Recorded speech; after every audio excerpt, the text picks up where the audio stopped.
Welcome to The Awakened Heart, a podcast for healing women, a place where your voice matters, your body is sacred, and your journey home to yourself is honored no matter how winding the road. I'm Autumn Moran, licensed professional counselor, life coach, yoga instructor, and your companion on this divine sacred path we call healing. This bonus episode is a continuation or a two-parter from last week. Last week was about being emotionally available with yourself. This week is about being emotionally available with others. So this is for anyone, for the women out there who've been told they're distant, maybe unavailable emotionally. For the mothers who love their children deeply but feel like you're in a parenting fog or parenting through a fog. For anyone who struggles to connect in ways that their loved ones need. For the friends who want to be there but find themselves shutting down with big emotions when big emotions arise, right? Here's what I want you to know from the start. Emotional availability is not about being perfect. It's not about having your healing complete before you can love others well. To love others well. Sorry about that. Came out of nowhere. But emotional availability is about showing up as you are, right? Like with what you have in the moment, while still honoring your own needs and boundaries. So I want to talk a little bit today about what emotional availability actually means with others, what it feels like, how to navigate it, where to start. Because here's the truth. I said it once and I'll say it again. This is not about being fully healed and then loving well. It's about being honest about where you are and being gentle with what you offer and what you can offer. So let's start by clearing up some things about what emotional availability is and what it is not. First, I'll start what it is. I'm going to take a sip of my coffee, get adjusted, get ready. We're diving in. All right, so emotional availability is being present and attuned when you choose to engage. Listening without immediately trying to fix or solve. Responding rather than reacting to other people's emotions. Sharing your authentic self, including your struggles. It's setting boundaries that protect your ability to show up. And it's about being curious about others' inner worlds when you have capacity. And now, what is not emotional availability? It is not being available 24/7 for everyone's emotional needs. It is not never having boundaries or never saying no. It's not suppressing your emotions to focus on others. It's not being the family therapist or emotional caretaker. It's not never taking space when you need it. And it's not having endless capacity for others' feelings. The key difference between what it is and is not, it's choice and sustainability. Emotional availability comes from a full cup, not an empty one. It comes from choosing to connect, not being obligated to caretake. When you're in your own healing process, emotional availability can feel impossible for several reasons. One, we have the survival mode brain, right? When you're dealing with trauma, anxiety, depression, or overwhelm, your brain prioritizes survival over connection. This isn't selfish, it's just biology. Piggybacking on that, you have emotional overwhelm, right? You're already managing intense emotions. Taking on someone else's feelings can feel like drowning. Your nervous system may shut down to protect itself. Past patterns of caretaking, maybe? Many healing women come from backgrounds where they were emotional caretakers. And now that you're learning boundaries, it might feel like you've swung too far in the other direction. A lot of all or nothing, right? There's the fear of being too much. If you've been told your emotions are too intense, you might withdraw emotionally to avoid burdening others of your inner world. And your capacity fluctuates. Let's just be honest. Your emotional availability naturally ebbs and flows based on stress, hormones, sleep, and life circumstances. This can be confusing and inconsistent. So here's something you need to give yourself permission. You are allowed to have limited emotional capacity sometimes. You are allowed to prioritize your healing. You are allowed to love people and still need space. You are allowed to be human in your relationships. Emotional availability isn't about being endlessly giving. It's about being authentically present when you're able to.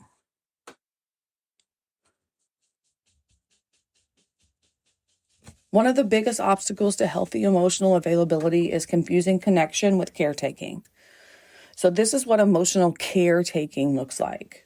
You're taking responsibility for other people's emotions. You're feeling anxious when others are upset, like it's your fault or your job to fix it. You're suppressing your own needs to tend to others. You're giving people advice when people just need to be heard. Rescuing people from their consequences of their choices. Feeling guilty when you can't make someone feel better. Or your mood being determined by others' emotional states. That's emotional caretaking. So what does healthy emotional connection look like? It's about being present with others' emotions without taking them on, right? Offering support while letting people have their own experiences. Listening to understand, not to fix. It's about sharing authentically. It wasn't coming out of my brain and my mouth right. Share about your inner world when it's appropriate. Be real, be genuine. Maintain your emotional center while being empathetic, not losing your emotions because someone else has heavy emotions. Setting boundaries around emotional conversations when you need to. If it starts to get too deep, if it's a very heavy topic, take breaks. Give you a window of time for when you have to take a break or come back to it or just switch topics for a while. And it's all about recognizing that you can care deeply without being responsible for the outcome. Because many of us learned emotional caretaking in childhood. Maybe we had a parent with mental health struggles, addiction, or emotional validity. My words are jumbled today, and my bad. So a very volatile human is what I'm trying to say, emotionally.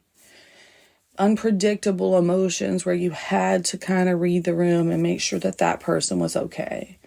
So you learn that your job was to manage someone's feelings to keep yourself safe. But here's what caretaking actually does. It prevents genuine intimacy because you're not showing up as yourself. It creates resentment because you're always giving but not receiving. It robs you of the opportunity to develop your own emotional skills. It keeps you disconnected from your own needs and feelings. And ultimately, it's unsustainable and it fucking leads to burnout. You're probably there. You probably know what I'm saying. So how do you move from caretaking to connection? First, ask yourself, check your motivation, right? Ask yourself, am I engaging with this person's emotions because I genuinely want to connect or because I feel anxious, guilty, obligated? Insert your feeling emotion. Are you doing it out of obligation? Are you doing it to people please? Are you doing it to fawn? Are you doing it just because you have to? Notice your body, because caretaking often feels heavy, anxious, or draining in the body. Genuine connections feel more open, curious, and sustainable. The less you try to fix someone's problems, the less you try to solve, and the more you can just hear and support and validate, the less heaviness you have when you walk away, because you're not taking on their problems. You're just supporting them. You're just validating. You're just being there to hold space. And when someone shares something emotional with you, try to pause before responding. It's about responding, not reacting. And ask yourself, what does this person actually need right now? Do they need me to fix this? Or do they need a witness? Do they need me to hold space? And when you're getting started, feel free to verbalize that. Would you like to solution focus this? Would you like solutions? Or you want to keep venting? Would you like just to keep airing it out? Because I'm here for both. Give yourself the ability to ask the questions so that you can gauge and get used to not solving everything. And instead of being the strong one who has it all together, let others see your struggles too. Because this creates a mutuality instead of a one-sided caretaking. So like caretaking response would be like, oh no, you're upset. What can I do to make this better? Let me fix this for you.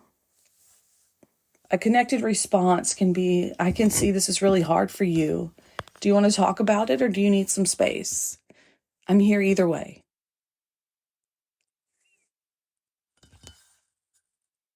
You don't always get to wait until you're completely healed, right? Like I said before, and have some endless emotional capacity of this healed version of yourself, because life keeps happening. Relationships need tending and people need support. Kids need support. Family needs support. You need support. So how do you be emotionally available when you're running on empty? Oof, right? Have an honest capacity assessment for yourself. Before you engage in emotional conversations, do a quick check-in. How am I feeling right now? What's my emotional bandwidth today?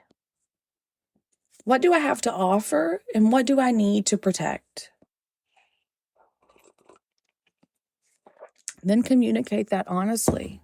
I want to be here for you and I'm feeling pretty overwhelmed myself today. Can I listen for 15 minutes and then we check in about what we need next or how I'm doing? I care about what you're going through. I'm not in a great headspace to give advice, but I can definitely listen. I love you and this sounds important. Can we talk about this tomorrow when I'm more present? Emotional availability doesn't have to be grand gestures or hour-long deep conversations. Sometimes it's just presence over perfection. Sitting next to your kiddo while they're upset, even if you don't have the words or can't fix it or not going to try to fix it. Small acknowledgments. I noticed you seem stressed today and I see you. You're not solving it. You're not making it better. You're just saying, I see you. I'm validating your experience. Which brings me to the next suggestion. Validating without solutions. That sounds really frustrating, or I can see why you'd feel that way. Or just provide a physical comfort, a hug, holding hands, or just being physically near someone in the room. Just being holding space. When your emotional capacity is limited, create containers for emotional connection. So this is the container method, if you will. Time containers. An example of a time container would be like, I have 20 minutes right now to really focus. Is that enough time for you to share and to discuss? Energy containers. I'm pretty depleted today, but I can offer you my attention. I might not have great advice, but I can listen. And topic containers. I want to hear about your work stress. The relationship stuff feels too heavy for me today. Can we save that for this weekend? right? I might not be able to tackle hearing about your work and us fixing our relationship and talking about bills. Like, can we just pick one topic today, i.e. your work stress, and then tomorrow we can meet and talk about the relationship. We can meet and do grocery list. And we've heard this one all before, but it's true. The oxygen mask principle.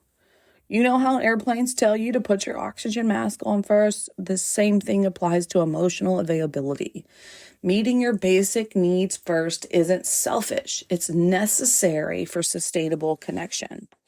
That means maybe taking a 5-minute break, breathing before any emotional intense conversation, maybe eating or drinking something before trying to support others, maybe getting some sunlight or movement before energy depletes, or just to get up your energy before engaging emotionally, or saying, let me take care of this one thing and then I really can focus on it.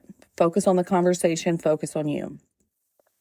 Also, when you talk about these and you think about the oxygen mask, DBT has an acronym. Dialectical behavior therapy has an acronym, HALT. HALT. Check yourself. Are you hungry? Are you angry? Are you lonely? Are you tired? If you're any of those things, tend to those before you get to an emotional conversation where you need to be available for someone else. Fill your cup up first. And also, you can choose to co-regulate over giving advice. When you don't have the capacity for problem solving or deep emotional processing, just focus on co-regulating.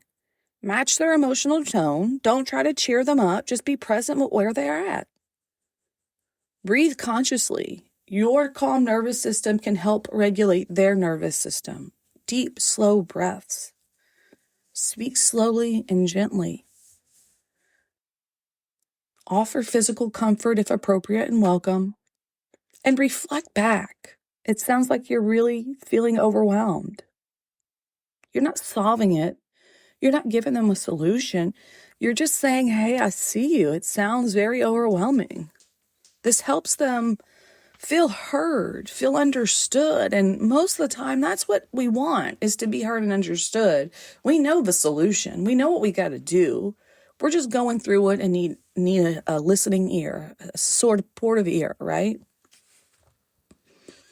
One of the hardest parts about being emotionally available when healing is that your capacity isn't consistent. Some days you're a wonderful listener, and other days you can barely manage your own emotions. And this can be confusing to you, and this can be confusing to people in your life. Because your emotional availability will fluctuate based on stress levels and life circumstances. Your hormone cycles. This is real and significant, sisters, ladies. Live and breathe and plan your life by your hormone cycle. Get to know your hormone cycles. Get to know what it feels like. Get to know what you experience during each cycle. Get to know what your energy levels are like so that you can plan accordingly with everything else. Back to the fluctuating of the emotional availability, stress levels, life circumstances, hormones, sleep quality, physical health, trauma anniversaries or triggering events, seasonal changes, work demands, parenting, and other responsibilities.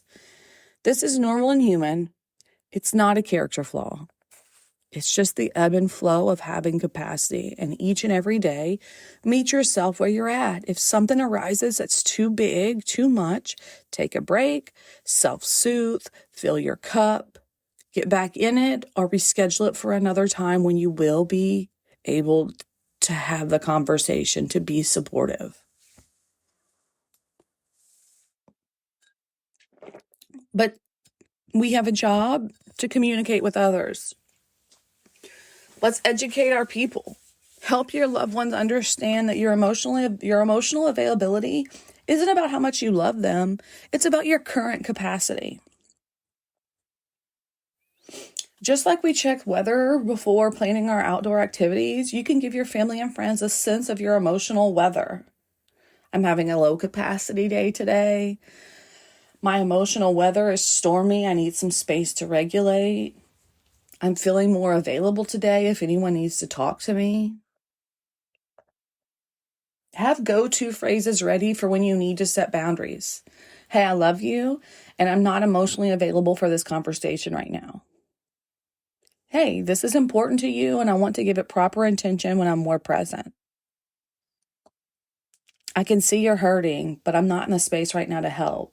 But let's sit together and have a nice tea. Let's watch a favorite show. Let's color. Let's go for a walk. Let's just sit here and bask in the sun. I want to be here for you in some way. Do you hear that? I want to be here in some way. I'm not saying in any way is this episode giving anyone permission to weaponize these wholesome statements against their people. If you're not emotionally available with people and you use these statements just to shut them down and go away, that's not being emotionally available. That's being emotionally unavailable. That's weaponizing your education to suit your unavailability. So you have to do the work with yourself, to be emotional with yourself, to be available with big emotions, even with yourself. Then you can begin to be emotionally available with others, and you can be emotionally available with others. But different relationships have different needs. And it's still our job to show up for these people, to show up for these relationships, even in limited capacity. But we do it to honor ourselves and honor the relationships, not just to shut everything down and get our way and go back into our own world. Okay, so what about with your children? They need consistency more than intensity. They need consistency, compassion, and calmness more than intensity. Physical presence can matter more than emotional processing. Just being there, letting them be heard, letting them vent freely without monitoring them, limiting them, or telling them to, whoa, be careful, be nice. Letting them just have a space and container to release. They're just little people learning the world. They don't know. Yeah, and I'm talking about teenagers too. They don't know everything. Don't act like just because they're getting up to 18, they know everything. Their brains do not finish developing between 25 and 31, depending on if you're a neurotypical or a neurodivergent. So if you have a neurodivergent in your life, give them some grace until like 30. Their brain is still developing. And it's simply okay to acknowledge, like, I see you're upset. That can be enough. That can be enough for them to just vent and just let it out. They just need permission to know it's a safe space. And it's okay to say, hey, mom has big feelings too. Let's both take some deep breaths. Let's co-regulate together. Let's breathe together so we can calm down and talk about this or process this or just feel better. With your partner, it is necessary to have regular check-ins about emotional needs and capacity and about your relationship. As a couples therapist in my program, one of the first things we do is talk about couples check-ins. I'm saying have these every day. How are you? How was your day? What do you need? This is what I need. How can we support each other? But at the bare minimum, at least once a week, get together and have a relationship meeting. We're there to talk about something that happened between us that's still sticking with me. We're talking about your partner's behavior that may have not been okay, or your behavior that may have not been okay, and how to do that differently in the future moving on. Talking about just communication, talking about support. It's a business meeting for your relationship, not your weekly date. Not time to bring the kids into it. Not time to talk about so-and-so's birthday, but let's talk about our relationship. Also with your partner, have clear communication about what you can and can't offer. Take turns being the emotionally available one. It's a give and take. 60-30, 70, 60-40, 70-30. Ooh, not the math autistic. And understand that love doesn't mean being endlessly available for each other's emotions. Just because you're partner doesn't mean you're not responsible for managing your emotions. It doesn't mean that you're not responsible for therapy. It doesn't mean that you're not responsible for journaling your emotions before bleeding it all over your partner and expecting them to solve it for you. There is a part of self-soothing and self-care that you have to do even when you're partnered. Don't just use your partner as a dumping grounds and vice versa. And with friends, honestly, be honest about your current capacity for emotional support. Ask what they need rather than assuming. Recognize that some friendships are naturally more emotionally intensive than others. And it's okay to have different levels of intensity or intimacy with different friends. Part of emotional availability is also being able to receive support, right? This can be equally challenging when you're used to being the caretaker or when you're afraid of being too much. So practice asking for what you need. I'm struggling today and I could use some encouragement. I don't need advice. I just need someone to listen. I need help processing this. Do you have space for that? I'm feeling overwhelmed and could use some practical support. So even when you're the one that needs support, ask for it. Don't hold it in. Don't go shut it down. Don't compartmentalize. Don't push through. Don't tell yourself it's not important. Everyone else's feelings are battering. Don't fawn. Don't people please. Be practical and tell people how you feel. Not to be mean, not to control the situation, but just to say, hey, I need some support. Can you show up for me today, right now, please? Let's get concrete about how to show up emotionally for others in ways that both honor their needs and your capacity. So there is this PEACE method, PEACE method for emotional conversations. P stands for pause and assess. Before diving into any emotional conversation, pause and check in with yourself. What's my current emotional state? What's my capacity right now? What does this person actually need from me? And it's safe to assume that most of the time people just want to be heard and listened and supported. E stands for engage with presence. When you choose to engage, be fully present. Put away the distractions, the phone, the TV, any other input. Make eye contact when culturally and neurodivergently appropriate for you. Use body language to show that you're listening. That means your body's typically facing them. You're nodding, you're moving with them, you're understanding, like you're engaged. And match their energy level rather than trying to change it. If they're upset, then understand that they're upset and match that. Man, that's frustrating. Yes, I'm mad with you. I'm mad for you. A stands for acknowledge and validate, because you don't have to fix or solve, because like I've said, oftentimes people just need to be seen and heard. So have your statements, have your supporting statements that you feel comfortable with. That sounds really difficult. I can see why you'd feel that way. That makes complete sense given what you've been through. Your feelings about this are valid. I'm not saying have these statements to just be repetitive. I'm saying have a statement that sounds good and fluid and natural for you as you're starting to learn and have training wheels on how to be present without solving.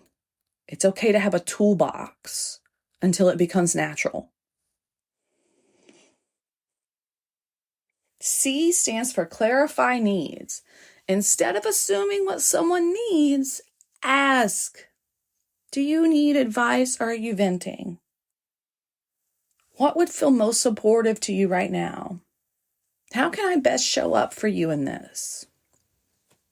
And E, establish boundaries kindly, because it's okay to have limits, and setting them clearly is actually more loving than overextending. I want to support you through this. I have about 20 minutes right now, and then I need to go to the doctor, go pick up the child, start dinner, do the dishes, XYZ, insert your boundary. This is important, and I'm not in the best headspace to give the attention it deserves. Can we revisit this afternoon after I'm done cooking dinner? After the kids are in bed? I care about you, and I need to take care of my own emotional needs right now, too. So can you give me 15 minutes so I can go handle myself, and I'll be right back? Or can we sit here together in silence for a few minutes, for about 10 minutes, just so I can transition and get my wits about me? Like, ask for what you need. So, peace method. Pause and assess. Engage with presence. Acknowledge and validate. Clarify needs. And establish boundaries kindly. And in that, when I said acknowledge and validate, right? It's about active listening. And there are some active listening techniques that you can use when you have the capacity. There's the reflective listening, repeating back what you've heard to show you understand. What I'm hearing is that this situation is making you feel ba ba ba ba. So it sounds like you're feeling frustrated because ba ba ba ba. Just repeating what you're hearing. Emotional labeling, helping people identify and name their emotions. It seems like there might be some anger underneath that hurt. Or I'm hearing some sadness, but also maybe some disappointment. And also, I've said this a few times, and I'll say it always. Be curious over judgment. Ask questions to help them explore their feelings. What's the hardest part about this for you? When you think about this situation, what comes up for you? What do you think you need most right now? Or even put the power in their hands and say, if a friend came to you and expressed this problem, what kind of advice would you give to them?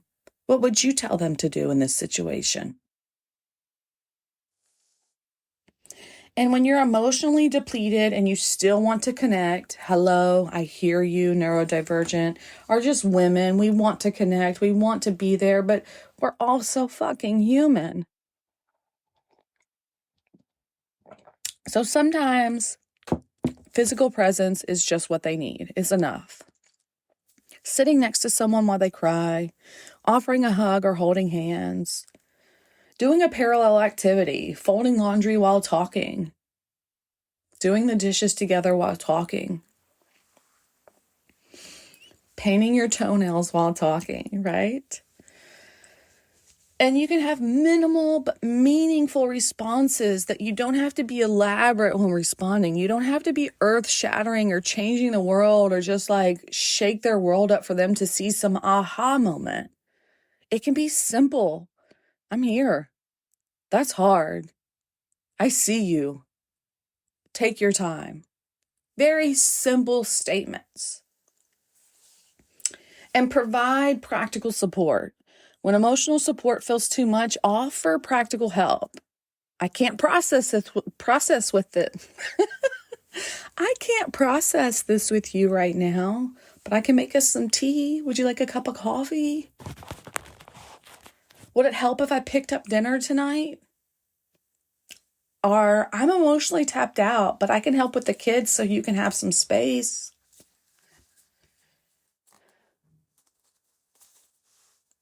And it's about creating emotionally safe spaces. Normalize all your feelings. Create an environment where all emotions are acceptable, even the big ones. Don't immediately try to cheer people up. Avoid phrases like, at least this didn't happen, or at least this, or it could be worse. Let people have their full emotional experience. And try to respect their processing styles because people process their emotions. Family members, partners process their emotions differently than we do. Some need to talk it out immediately. Others need time alone first. Some people, especially kids, need movement or activity. And when I say kids, I say ones before the ages of 30. And others need stillness and quiet. So honor that processing style. Let each person come to the conversation having had processed it in their own way. Don't force a conversation because you're mad. Don't force us to talk about it because it's heightened within you right now. Like, let's calm down. Let's come back to it. Let's process and figure out what we really are talking about, what the real problem is. And try to model emotional honesty. Try to show others it's safe to have feelings by sharing your own. This goes back to last Friday's episode, the bonus episode of being emotionally available with yourself. Being emotionally available with yourself helps you be emotionally available with others. I'm feeling overwhelmed today. That situation would make me angry too. I don't have the answers, but I'm willing to sit with you in this. And here's something crucial that often gets missed in conversations about emotional availability. You will mess this up sometimes, and that's okay. When you have a rupture, it does not mean that it is the end. The important part is that you have the repair. Not that the rupture keeps happening, but you have one rupture. You have a repair, and in that repair, you have action steps to how to act accordingly in the future in that similar situation. Right? Rupture, repair with real change. Because you will have days when you're emotionally unavailable. You'll have days where you say the wrong thing when someone needs support. When you're too depleted to show up the way you want to. You will set boundaries that disappoint others, and you will need more than you can give. This doesn't make you a bad person, a bad partner, a bad parent, or bad friend. This makes you a human being. And we often criticize ourselves, and I'd like to offer you some reframes. I'm being selfish for not being available. It's not that you're being selfish. You're taking care of your emotional needs that allows you to show up more authentically for others. Or you might tell yourself something like, if I really love them, I would always be there. Love includes modeling healthy boundaries, and love includes modeling self-care. Because banging on the doors, banging on the walls to get your attention. Parents, if you haven't figured it out by now, I'm going to let you in on a secret. They're going to do what you do. They're going to treat themselves the way they visually see you treating yourself. You can verbally tell them all day long about self-care, about self-love, about taking space. But if you do not actually take those steps in your daily life, they'll never do them.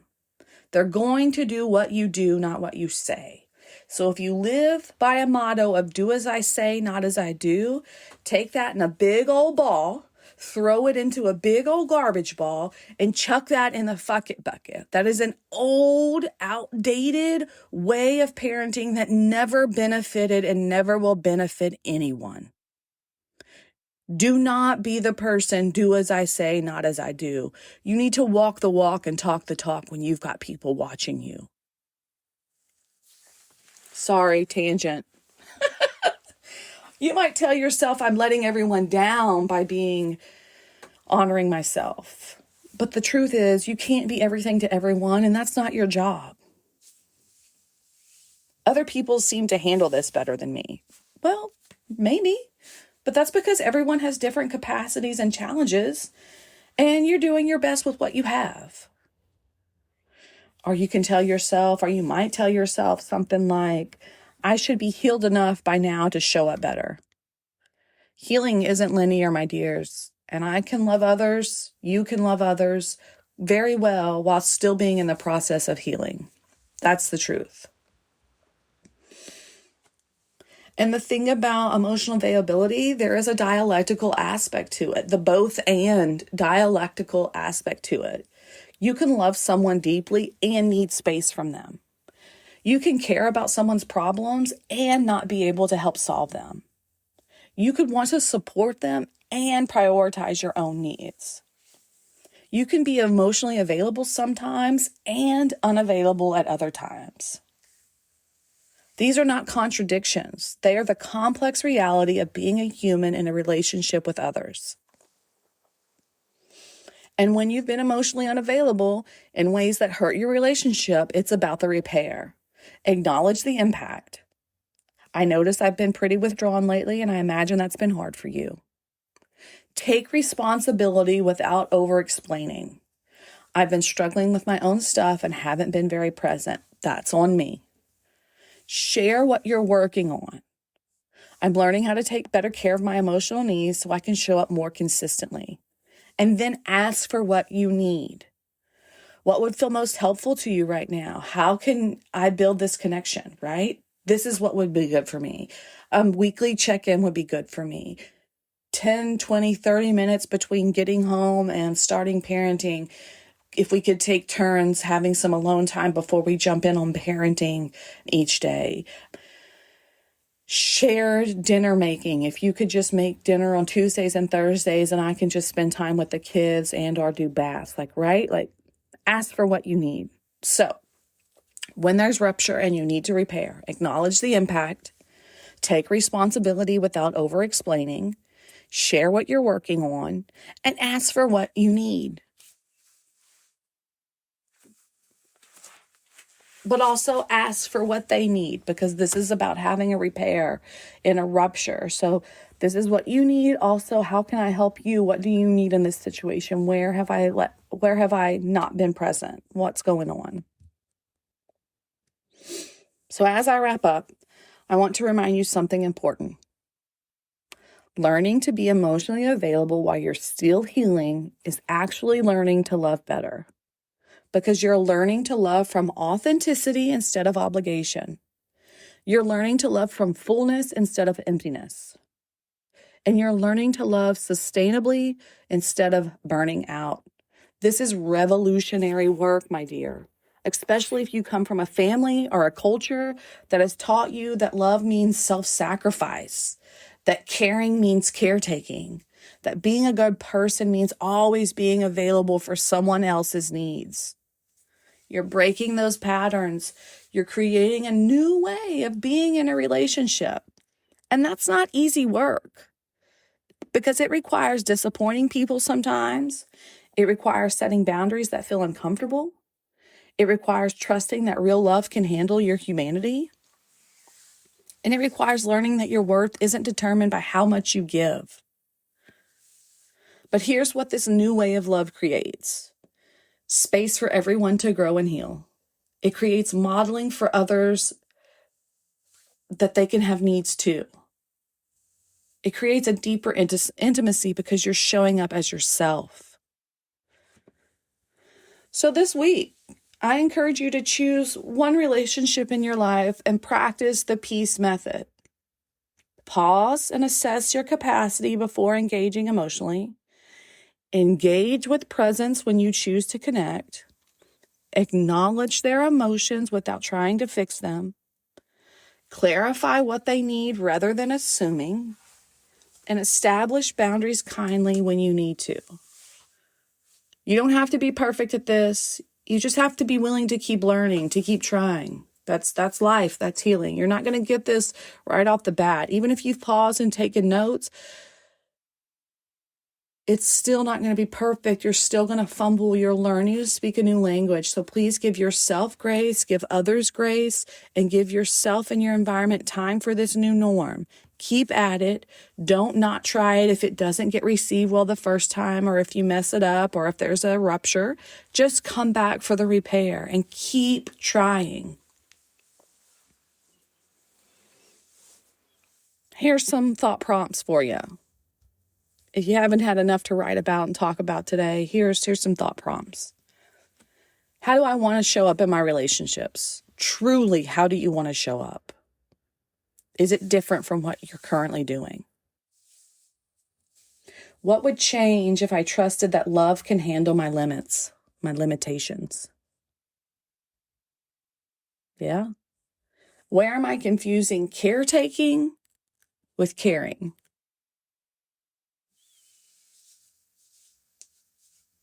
So give it some thought.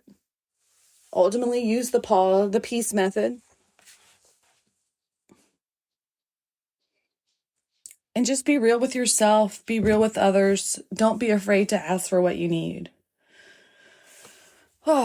So being emotionally available is not easy with yourself or others. Sometimes it just doesn't come naturally depending on our environment or the way we have definitions of love and understanding in relationships. So if any of this spoke to you, if any of this resonated with you, just be good to yourself. Fill your cup up first. And then if you find that you have to be emotionally available for others, be more curious than the superhero. Be more inquisitive about how they're feeling or about what they think about the situation instead of telling them what to do. That's it, ladies. Thank you for joining me for this bonus episode on being emotionally available with others. I hope this gives you permission to be human in your relationships while still showing up with love. Remember, you are learning to love better, not perfectly. And that's exactly what the world needs more of. If this episode resonated with you, please share, follow, comment. I offer private sessions for virtual therapy if you're in Texas and virtual life coaching if you're outside the state or abroad. Whether you're healing trauma, navigating a big life shift, or just ready to come home to you, I hold space for women just like you every week, and I fucking love it. It's such a blessing. If that's something you're curious about, you can fill out a consultation request via my link tree in the show notes. There's also a good playlist for some good music in your ears that's empowering for women and some other resources. But ultimately, you are never too much, never too late, never too far gone, and you don't have to figure it out all alone. I am here for you, my dears. Until next time, may you be happy and free. May mine and your healing ripple outward to bless the world with happiness and freedom. Take care of you, and I will see you soon.